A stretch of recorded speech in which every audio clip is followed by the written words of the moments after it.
Bien, nous, dans notre temps, on était à cheval sur la Révolution tranquille. Quand on est rentré au collège, moi j'ai commencé en 1957, Oui. c'était encore l'ère de Duplessis. C'était une société plutôt monolithique. S'il y avait eu des mouvements ou des tentatives de mouvements pour changer les choses, comme le refus global, des choses comme ça, c'était encore en veilleuse, en dormance. Et à partir de 60, le Québec, son histoire s'était accélérée. Et nous, nécessairement, on était dans ce bouillonnement. Et il y avait aussi des exemples qui venaient d'ailleurs, comme toute la résistance à la guerre du Vietnam aux États-Unis, le Flower Power qui émergeait, la musique de rock and roll qui était notre musique, qui passait du hillbilly vers les Beatles, vers les Rolling Stones, puis après le rock progressif. Alors, c'est toutes des choses qui nous ont marquées, puis aussi une place plus grande qui était faite aux femmes en général, et les filles de notre génération étaient différentes également. Alors, ce qui fait que les étudiants, on vivait une époque qui était vraiment de bouleversement par rapport à ce que la vie étudiante pouvait être ailleurs. C'est ici que j'ai vécu la principale transformation de ma personne. Je suis arrivé, je sortais de l'enfance, à l'école primaire. Bon, c'est vrai que c'était un univers qui ressemblait encore beaucoup au cocon familial. Et quand tu arrives à l'adolescence, tu veux t'accomplir, tu veux devenir autonome. Au fur et à mesure qu'on fréquente des gars qui vivent la même chose que nous, qu'on fréquente des auteurs, qu'on fréquente des penseurs, qu'on fréquente des professeurs, qu'on fréquente un lieu qui s'appelle un collège, on évolue. Alors, si ce lieu, cette institution est capable de vous accompagner d'une façon que vous vous sentez bien, à l'aise là-dedans, bien, vous restez. Puis vous avez le goût de revenir d'année en année. Puis quand vous êtes rendu à la fin, bien, vous êtes heureux de dire c'est accompli, mais en même temps avec un petit pincement au cœur, parce que c'est une époque de votre vie qui vient de se terminer. Justement, y a-t-il un cours ou un enseignant qui vous a marqué et qui a peut-être influencé votre choix de carrière? Il y a deux noms qui émergent. Un, c'est d'abord, nous sommes ici à la bibliothèque du collège. Et cette bibliothèque a été pensée, organisée, structurée par un abbé, un prêtre, qui s'appelait Gérard Aumont. Le père Aumont, ça a été mon professeur de français en belles lettres. En rhétorique, il a été mon professeur de géographie, parce que c'était un distingué géographe aussi. Mais c'était un homme qui était réservé, un peu sévère, mais qui était très compétent. Et surtout qui avait de multiples talents. La preuve, c'est que non seulement c'était un helléniste, un homme qui maîtrisait très bien son français, qui était un géographe accompli, mais un bibliothécaire. Aussi, il faisait... Quand le collège lui a confié l'aménagement de cette bibliothèque, il l'a réalisé dans les temps voulus.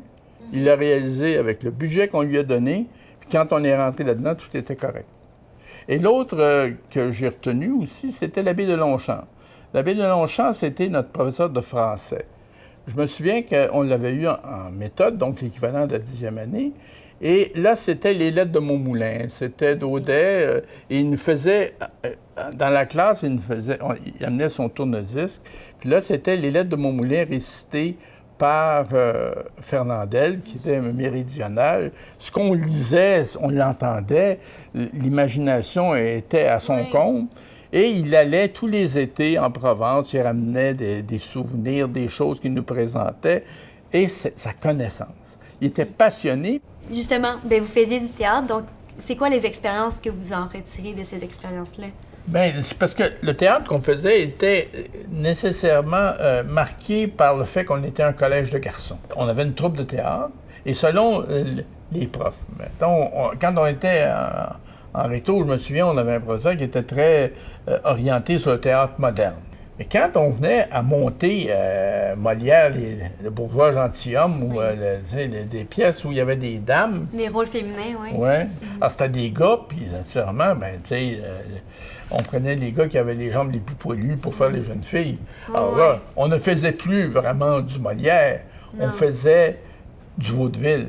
Parce que c'était tellement caricatural que Molière était juste un faire-valoir. Dans la salle, les gens se bidonnaient, mais pas nécessairement parce que c'était le talent de Molière, c'est parce qu'on en faisait autre chose. Oui, mais parce qu'en même temps, c'était une forme de message qu'on passait aux autorités du collège en leur disant, Oui. on n'était pas obligé de rendre les gars les plus poilus sur les jambes ou les bras pour en faire des jeunes filles. Oui. Hein? Puis qui avaient une grosse voix. Là, ça devenait vraiment quelque chose de ridicule. Oui. Les précieuses ridicules étaient ridicules. Oui, vraiment. À un moment donné, les prêtres, qu'on appelait les pères, n'étaient pas des innocents à ce point-là. Ils s'apercevaient bien que... Ça n'a pas de bon sens. Ben oui, Ouais.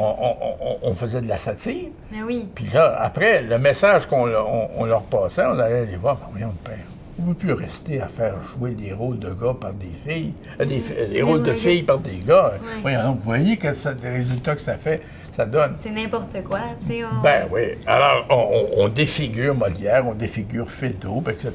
Puis c'est un message politique et social. Alors, en même temps, on pensait à nos messages comme ça. Ouais. Puis ça a évolué. La preuve, c'est qu'à la fin, on pouvait faire du théâtre avec des jeunes filles. Puis, Ils leur laissaient le droit d'elles aussi pouvoir être. rentrer dans nos murs. C'était des belles années, oui. Oui. Et puis, on s'est forgé de belles amitiés, des amitiés durables. Puis, pas seulement qu'avec d'autres élèves, mais avec des univers, avec les livres, avec le cinéma, avec les arts, avec la science, avec la vie politique et sociale. Ça nous a aidés à nous plonger dans le monde, à une époque qui était troublée. Parce que la Révolution tranquille, dans la Révolution tranquille, il y a le mot révolution.